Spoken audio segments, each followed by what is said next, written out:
Hola, nosotros somos residentes de segundo año de CEMIC. Mi nombre es Estefanía Los Calzo y junto a mis compañeros Nicolás Cáceres, Ramón de Luzarreta y Emilio Riesco vamos a hablar de la preservación de la fertilidad. Como agenda introductoria, vamos a comenzar a hablar de la definición de la preservación de la fertilidad, por qué preservar y en qué poblaciones, cómo preservar, qué preservar y técnicas de criopreservación. Y por último, las conclusiones de nuestro trabajo. La preservación de la fertilidad es la aplicación de estrategias médicas y de laboratorio con la finalidad de preservar la descendencia genética parental en pacientes en riesgo de esterilidad. Entonces, ¿por qué preservar? Por diversas causas, entre ellas causas sociales, causas oncológicas, población trans, donación de óvulos y o esperma y mujeres con baja reserva ovárica. Dentro de las causas sociales, podemos hablar de las causas naturales, en la cual es importante destacar la reserva ovárica a lo largo de la vida de una mujer. Cuando una mujer nace, tiene aproximadamente más de 1 millón de folículos y a lo largo de su vida fértil, siendo su mayor nivel de fertilidad entre los 20 y los 30 años, se produce una caída de la reserva ovárica. A partir de los 35 años, esta caída es más acentuada hasta que la reserva ovárica se agota y la mujer ingresa en menopausia. Por lo cual es importante conocer el ciclo menstrual durante la edad fértil de una mujer, el cual consta de la fase folicular, la fase de ovulación y la fase lútea.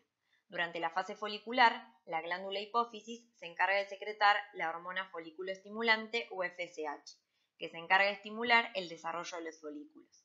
Además, durante esta fase, uno de los folículos alcanza su máximo desarrollo, que dará lugar a la expulsión del óvulo.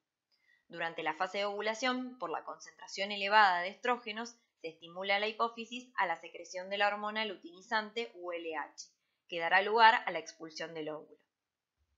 Este óvulo saldrá desde el ovario hacia las trompas de falopio, donde permanecerá en este sitio hasta ser fecundado por un espermatozoide. Posteriormente, en la fase lútea, por acción de la progesterona, se producirán cambios en el endometrio que favorecerán la implantación del óvulo fecundado y posteriormente el desarrollo del embarazo. Por lo tanto, es importante destacar que hay diferencias en el ciclo menstrual de una mujer joven y una mujer adulta. Cuando una mujer es joven, la reserva ovárica se encuentra aumentada. Por lo tanto, la hormona antimülleriana, marcador de reserva ovárica, también se encuentra aumentada. Por otro lado, las células de la granulosa del ovario se encargan de secretar la inhibina B, que refleja la actividad ovárica y se encarga de regular los niveles de FSH. Entonces, en una mujer joven, la reserva ovárica se encuentra aumentada y la inhibina B también, regulando de manera eficiente los niveles de FSH. En cambio, en una mujer adulta, la reserva ovárica se encuentran disminuidos, por lo cual la hormona antimülleriana como la inhibina B se encuentran disminuidas, lo que ocasiona un nivel elevado de FSH alterando el ciclo menstrual. Además de las causas naturales, podemos encontrar las causas socioculturales, que demuestran cómo a lo largo de la historia las mujeres han decidido postergar su maternidad. Por ejemplo, en 1970, una de cada 100 mujeres tenía su primer hijo después de los 25 años. Años más tarde, en el 2006, una de cada 12 mujeres tenía su primer hijo después de los 25 años, lo cual esto demuestra la importancia del rol de la mujer a través de la historia, que han decidido postergar su maternidad por causas personales, laborales y o profesionales, lo cual demuestra a la mujer en nuevos roles que anteriormente no estaban implementados tanto por la mujer como el hombre en materia familiar. Entonces, las mujeres deciden preservar su fertilidad, un 80% de ellas por decisión propia, es decir, para compatibilizar sus proyectos vitales, educacionales y o laborales, mientras que un 20% de ellas decide preservar su fertilidad por asesoramiento médico. Otra de las causas por las que preservar van a ser las causas oncológicas. Y para hablar de causas oncológicas es necesario definir el concepto de oncofertilidad. La oncofertilidad es el conjunto de procedimientos de prevención y protección de la salud reproductiva en pacientes oncológicos, incluyendo niños, jóvenes y adultos. En este Ateneo nos vamos a referir a jóvenes y adultos debido a que los tratamientos de preservación de fertilidad en niños son diferentes y más complejos debido a que no tienen desarrollado el sistema reproductor. Respecto a la epidemiología, el 8% de los tumores genitales se da entre los 30 y los 40 años de edad, y en Argentina la incidencia se considera media alta, considerándose de alrededor de 230 casos cada 100.000 habitantes, tanto en hombres como en mujeres, siendo el cáncer de mama el más frecuente en mujeres, el cáncer de próstata en hombres y en tercer lugar, para ambos sexos, los cánceres hematológicos. Respecto a la sobrevida de los pacientes con cáncer, van a sobrevivir 5 años el 86% de los pacientes con cáncer de mama, el 60% de los pacientes con cáncer de próstata y el 95% de los pacientes que tengan tumores testiculares. De estos, solamente el 8% recupera la fertilidad a los 5 años y el 14% recupera la fertilidad a los 10 años. Esto demuestra la necesidad de estos pacientes de contar con técnicas de preservación de la fertilidad. Sin embargo, solamente el 50% de los oncólogos dan información de preservación de la fertilidad de los pacientes y solamente un 25% refiere a un centro de medicina reproductiva. El cáncer per se, dependiendo de la zona de afectación, va a producir alteración en la calidad del semen y alteración en la función ovárica. Sin embargo, no solamente la patología oncológica es la que produce las alteraciones, sino que también el tratamiento, generando alteración en el desarrollo puberal, la producción de hormonas y la función sexual. Esto es otra de las causas por las cuales es necesario contar con herramientas de preservación de la fertilidad en este tipo de población. En este gráfico podemos observar la reserva ovárica en el tiempo, tanto en pacientes normales y con tratamiento de quimioterapia y radioterapia, identificada con la línea azul. Y podemos observar cómo la curva de pacientes que están en tratamiento disminuye abruptamente. En este caso, podría ser el ejemplo de una paciente que alrededor de los 20 años es diagnosticada con algún tipo de patología oncológica y observamos luego del tratamiento cómo disminuiría su reserva ovárica. Existen varias alternativas para el tratamiento de la patología oncológica, como puede ser la radioterapia, la utilización de agentes alquilantes, de agentes de platino, de alcaloides o de antimetabolitos, y se estudió que todos producen en mayor o en menor medida toxicidad en el ovario. Por lo tanto, sea cual sea el tratamiento que se utilice, el paciente debe saber cuál es el riesgo de falla ovárica que tiene y así poder elegir el tratamiento de preservación de la fertilidad adecuado. Los efectos de la quimioterapia y la radioterapia van a depender de la edad del paciente, como ya dijimos, a mayor edad menor cantidad de folículos, de agentes quimioterápicos, de la patología oncológica per se y de la radioterapia. ¿Cuál es el mecanismo de la quimioterapia? La quimioterapia va a producir en las mujeres mayor destrucción folicular. Esto va a llevar a la disminución de inhibina B y la disminución de estradiol, generando un aumento de FSH que va a producir el reclutamiento folicular de aún más folículos. Estos folículos, como el tratamiento de quimioterapia sigue vigente, va a generar aún mayor destrucción folicular, disminuyendo así el pool folicular en la mujer. Mientras que en los hombres, la quimioterapia va a producir daño en el DNA de las espermatogonias, generación de radicales libres y defecto en el empaquetamiento de la cromatina, llevando a la apoptosis celular de las células germinales. El tratamiento de la patología oncológica en hombres se puede dar por cirugía, radioterapia y quimioterapia. En cualquiera de las tres situaciones se va a producir una disminución en la espermatogénesis o hasta a veces una nula producción de espermatogénesis. Uno de los tratamientos disponibles es la radioterapia, que la afectación va a depender de la dosis de radiación utilizada. A cualquier dosis, la primera célula que se va a afectar es la espermatogonia, a dosis medias el espermatocito y finalmente se va a afectar la espermátide a dosis mayores. En primer lugar, va a aparecer oligoespermia, que recordemos que la oligoespermia es la disminución de la cantidad de espermatozoides en el eyaculado. Luego a dosis medias va a aparecer azoospermia y a dosis más altas azoospermia directamente en menos de 60 días, tardando alrededor de 5 años en recuperar esa espermatogénesis. El paciente se va a hacer un espermograma al inicio del tratamiento, durante el tratamiento y finalizado el tratamiento. Las técnicas disponibles para la preservación de la fertilidad en hombres con patología oncológica van a ser la criopreservación de semen, que la vamos a explicar más adelante, y la criopreservación de tejido testicular. Los efectos del tratamiento en mujeres van a depender del tipo de tratamiento. Tenemos 3 tratamientos: la cirugía, la radioterapia y la quimioterapia.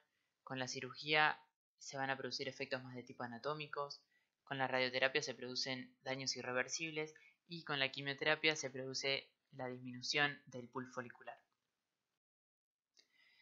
Respecto al cáncer de mama invasor, como habíamos dicho, es el cáncer femenino más frecuente en edad reproductiva.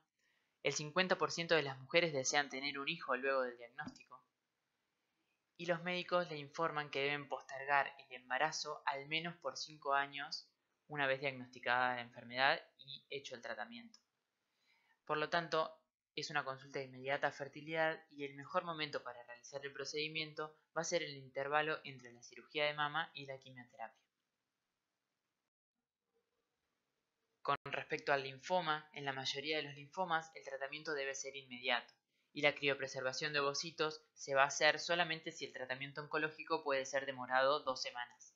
En casos que no pueda ser demorado 2 semanas, se va a proceder al congelamiento de tejido ovárico. Esta técnica es invasiva, entonces solamente se va a hacer si el estado general y emocional del paciente permite tolerar este procedimiento quirúrgico, porque recordemos que lo más importante en este tipo de pacientes es su patología oncológica.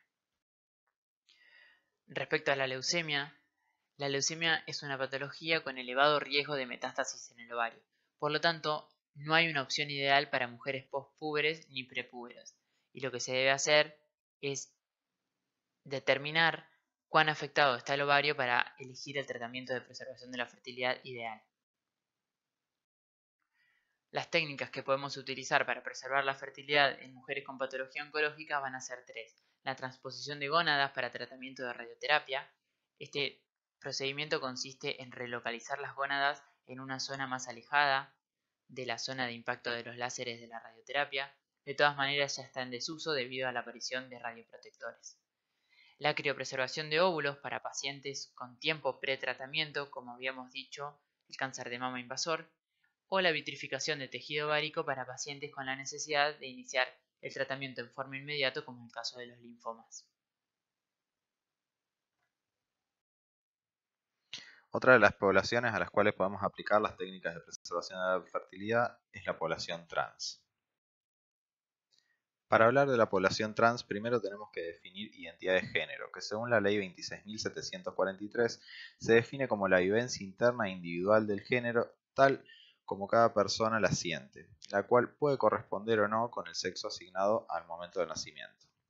Esto además puede involucrar la modificación de la apariencia o de la función corporal a través de medios farmacológicos, quirúrgicos o de otra índole. La población trans está dividida en varón trans, el cual es el individuo de sexo biológico femenino con identidad de género masculina, y la mujer trans, el cual es el individuo de sexo biológico masculino con identidad de género femenina.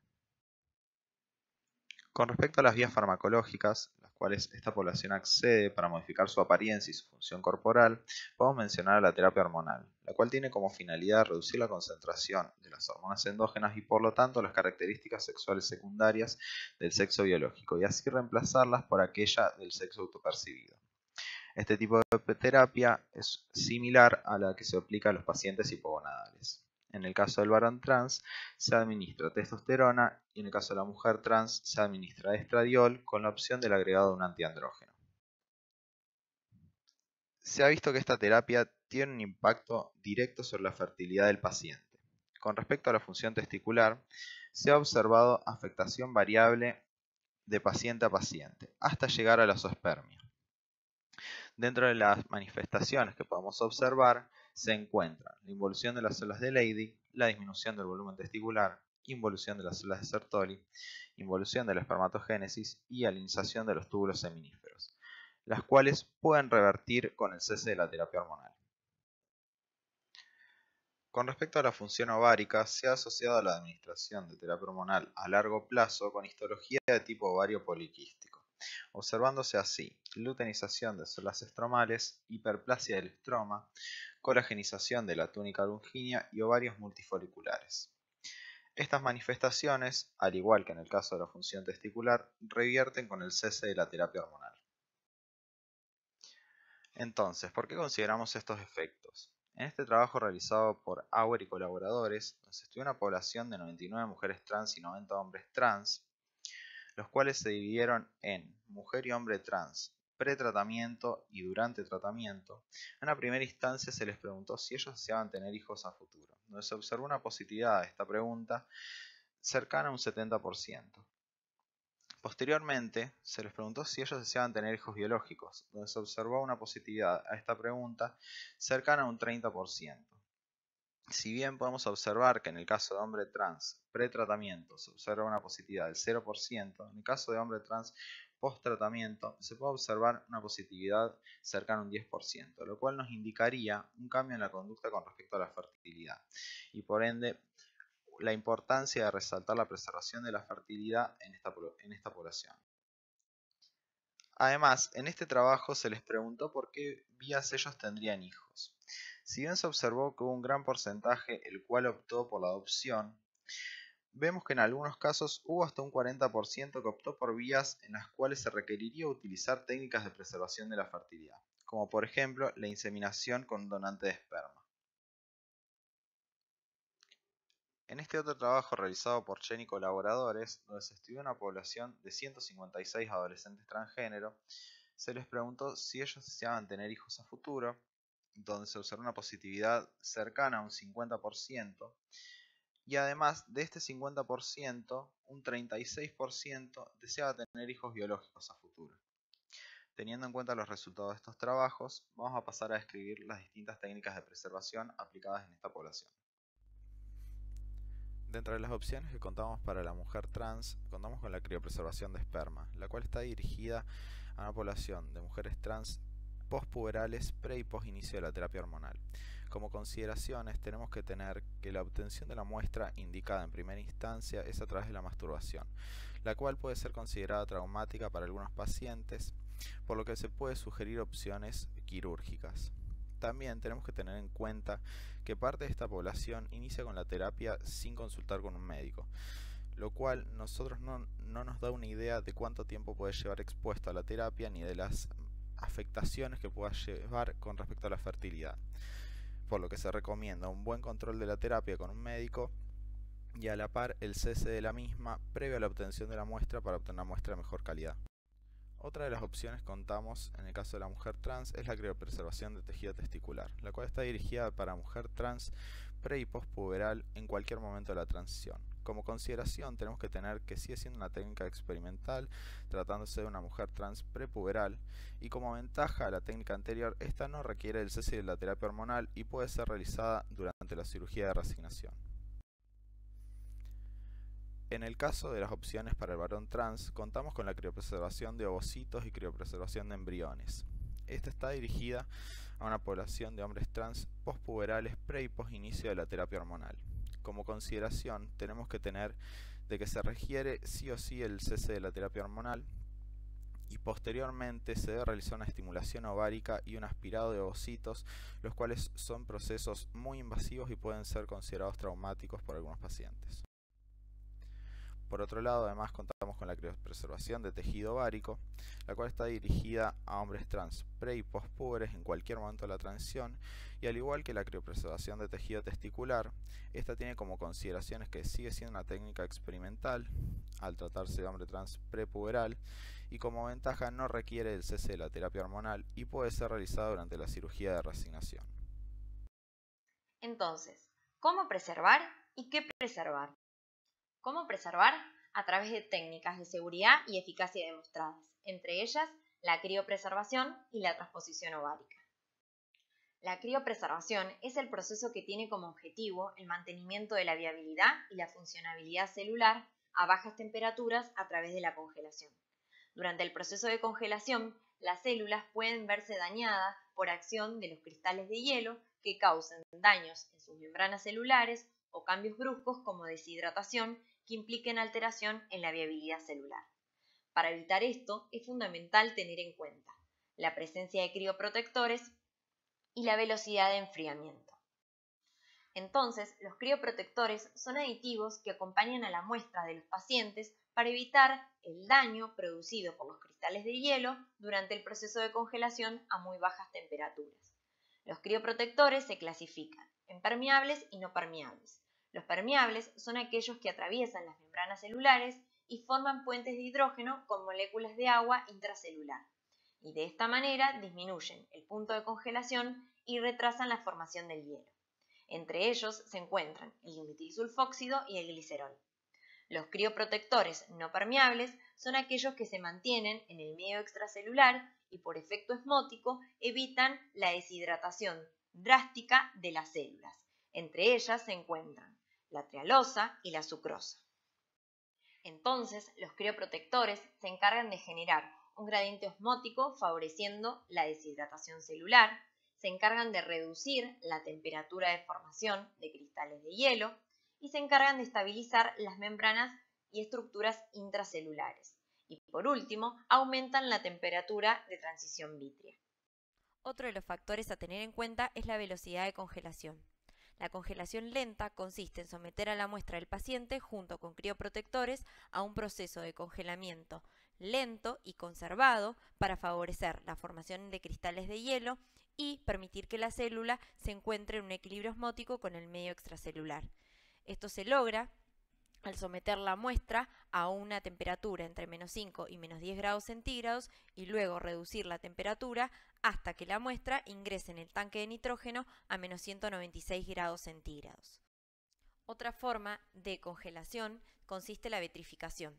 Es una congelación rápida que consiste en someter a la muestra al paciente junto con la presencia de crioprotectores directamente en el tanque de nitrógeno a -196 grados centígrados. La vitrificación tiene la ventaja de tener mayor supervivencia, mayor tasa de implantación y menor riesgo de criofractura, en comparación a la congelación lenta, que esta última tiene la posibilidad de formar de cristales de hielo que puedan alterar la viabilidad celular. Con todo lo explicado anteriormente, ya tenemos los fundamentos de las técnicas de preservación. Ahora les voy a contar en qué aplicamos este conocimiento. Lo podemos aplicar en dos grandes grupos, que van a ser los gametos, que pueden ser femeninos como masculinos, y también en los embriones. En este Ateneo les voy a contar en especial acerca de los óvulos y de los espermatozoides. Comenzando con los óvulos, ¿cómo los obtenemos? ¿Cómo los vamos a obtener? ¿Qué se puede hacer con ellos? Para ello vamos a seguir estos pasos. Vamos a comenzar con la estimulación ovárica seguida de extracción folicular, luego con recuperación de óvulos, criopreservación mediante técnica de vitrificación, almacenamiento y finalmente con descongelamiento. ¿Qué podemos destacar de este primer paso?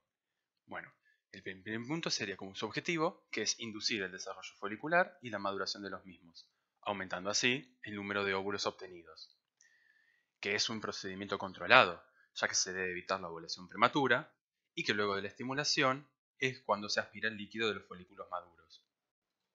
En esta imagen les hago un breve resumen del concepto, que es imitar el ciclo menstrual, pero a gran escala. Nuevamente, es decir, obtener el mayor número posible de óvulos. Pero ¿cómo vamos a lograr este objetivo, esta inducción? Bueno, mediante este esquema les voy a contar los pasos a seguir para alcanzar esta estimulación. Previamente a comenzar con el tratamiento hormonal, debemos saber que se tiene que realizar una ecografía transvaginal inicial para descartar patologías ginecológicas previas y para realizar el recuento de folículos antrales, que son los folículos en estado basal. Además, se realizan análisis de sangre para evaluar tanto el estado hormonal como para realizar la estimación de la reserva ovárica. Teniendo esto en cuenta, y a partir de ese momento, vamos a administrar de forma diaria hasta el final del tratamiento FSH. ¿Qué hace? Bueno, es la encargada de estimular el desarrollo folicular y de sincronizar el crecimiento de los mismos en ambos ovarios. A partir del sexto día, la dosis de FSH se va regulando según los niveles de estradiol y se comienza con el seguimiento regular del desarrollo de los folículos con ecografías transvaginales cada 2 días. Cuando el folículo alcanza los 13 o 14 milímetros de diámetro aproximadamente, se comienza a administrar lo que decimos que es un antagonista de GnRH. ¿Cuál es su función? es retrasar el pico fisiológico y espontáneo de LH. Acercándonos hacia el día 11 aproximadamente, se estima que el folículo va a tener un tamaño de 18 a 20 milímetros de diámetro. Y es en este momento donde se administra HCG, que va a actuar imitando al LH y así también imitando su pico. Con ello vamos a favorecer la maduración final de óvulo y a partir de las 36 a 37 horas se desencadena finalmente la ovulación. Ya tenemos listos los óvulos, ahora debemos extraerlos. Si recuerdan de la diapositiva anterior, les comenté que el efecto del HCG ocurre a partir de las 36 a 37 horas. Por lo tanto, es fundamental programar la punción en el momento adecuado. También es una intervención quirúrgica que requiere de anestesia, que puede ser general o local. Y es una técnica invasiva, que si bien no es compleja, conlleva cierto grado de riesgo. ¿Cómo se realiza? Se guía con un espéculo, una aguja, que también está incorporada a un ecógrafo, que nos va a permitir identificar y ubicar el folículo mediante imágenes.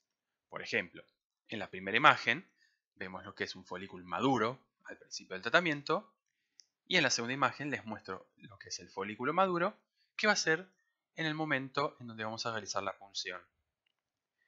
Esta aguja, que va a punzar al folículo maduro, va a aspirar al líquido que contiene los óvulos.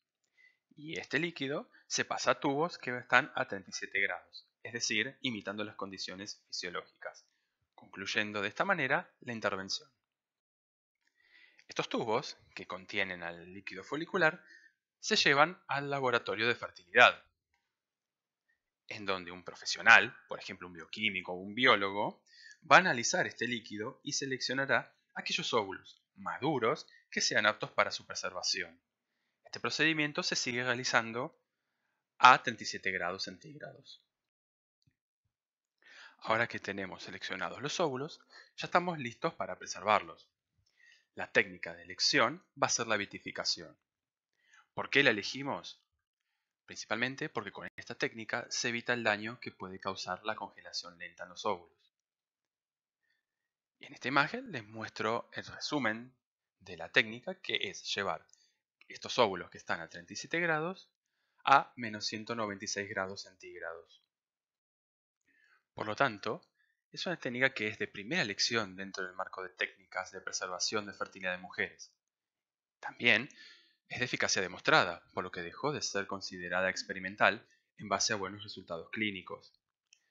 Sin embargo, yo puedo decir estas afirmaciones debido a que existen trabajos que evalúan el desempeño de esta técnica.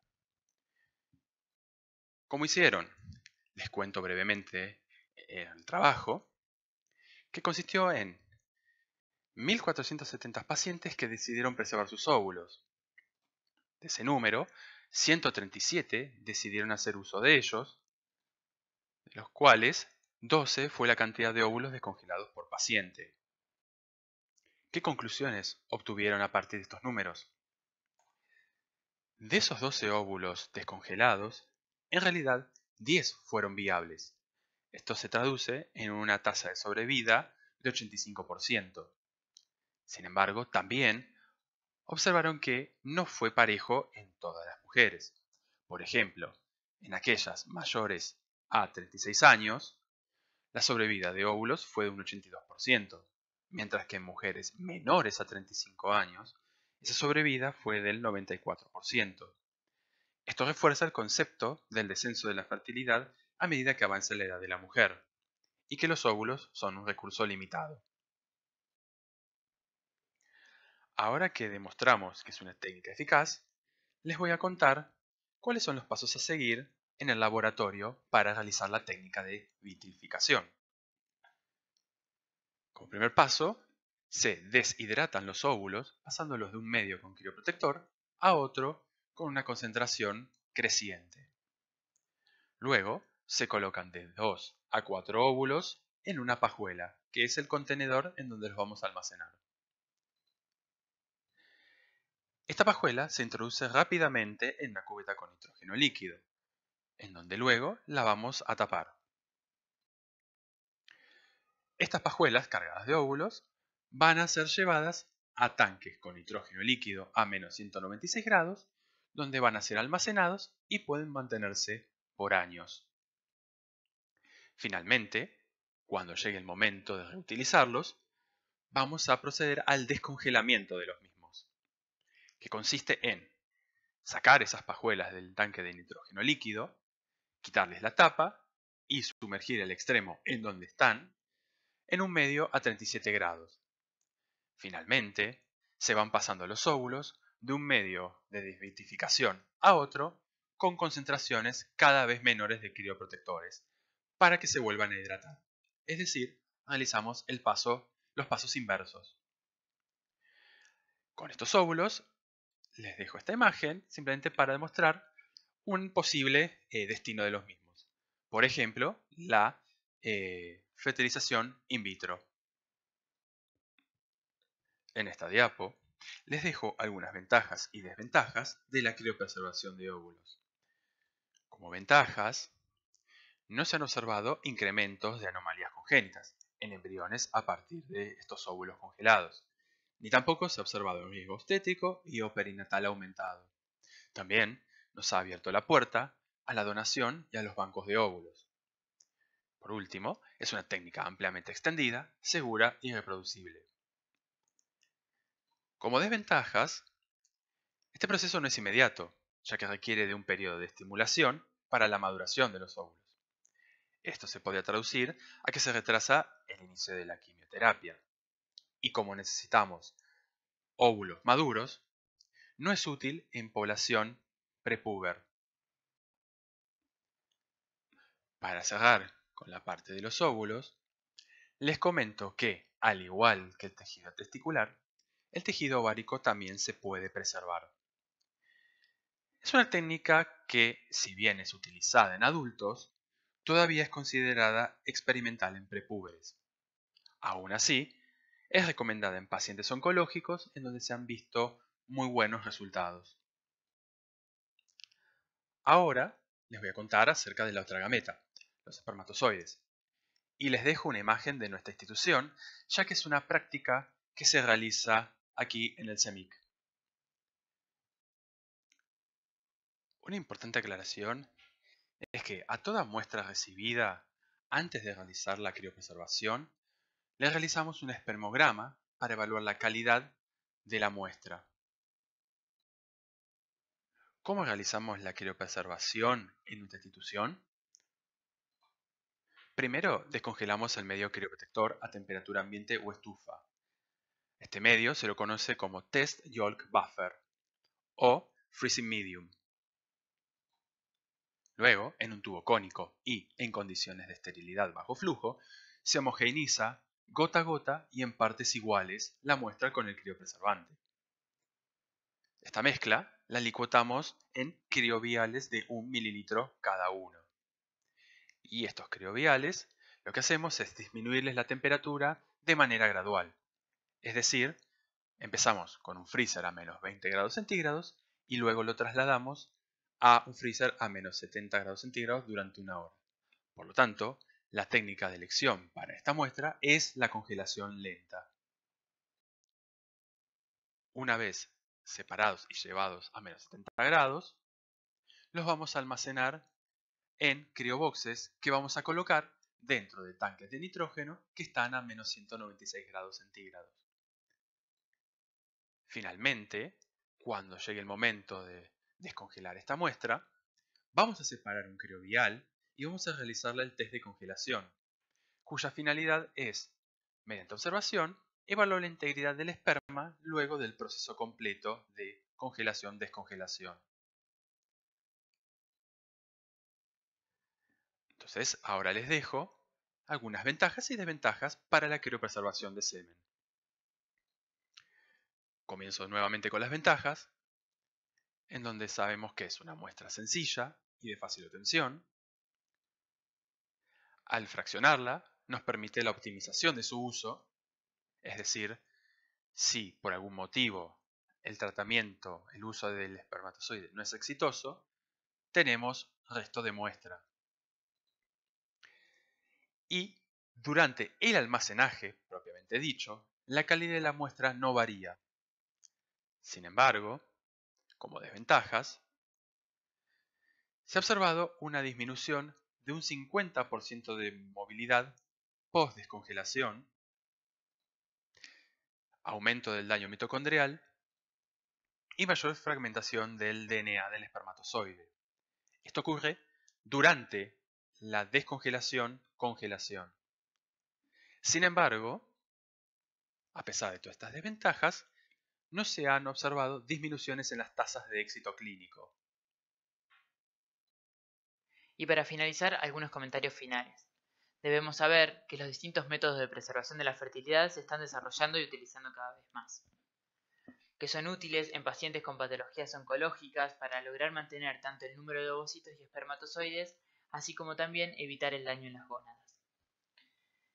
En la práctica de oncología hay que tener presente que siempre la primera prioridad es el tratamiento de la enfermedad de base de este tipo de pacientes, pero no se deben olvidar las importantes secuelas que puede tener tanto el cáncer como los tratamientos en la futura fertilidad del paciente. También hay que recordar que no es de uso solamente por pacientes con patologías, sino que es útil en pacientes que desean retrasar su fertilidad por comportamientos y condiciones socioculturales. Respecto a la población transgénero, se observó que el deseo de tener hijos ha aumentado en un porcentaje considerable. Estos pacientes deben ser asesorados por profesionales sobre cuestiones reproductivas. Sin embargo, no se ha establecido aún cuáles son las mejores prácticas sobre cuándo y con qué frecuencia se debe realizar este asesoramiento. Y finalmente, recordar que en todos los casos se debe mantener un enfoque multidisciplinario y una participación estrecha, ya sea del paciente como de los médicos, como de los biólogos y bioquímicos, para garantizar la mayor satisfacción del paciente y los resultados en forma oportuna, sin comprometer el futuro reproductivo del mismo. Queríamos dejarles esta imagen que nos pareció adecuada para el Ateneo. Esta es la bibliografía que utilizamos. Queríamos agradecer al Laboratorio de Análisis Clínicos de CEMIC, al Servicio de Fertilidad, en especial a la bioquímica Katia Isaac y a todos nuestros compañeros por ayudarnos con sus comentarios y sugerencias a la confección de este Ateneo.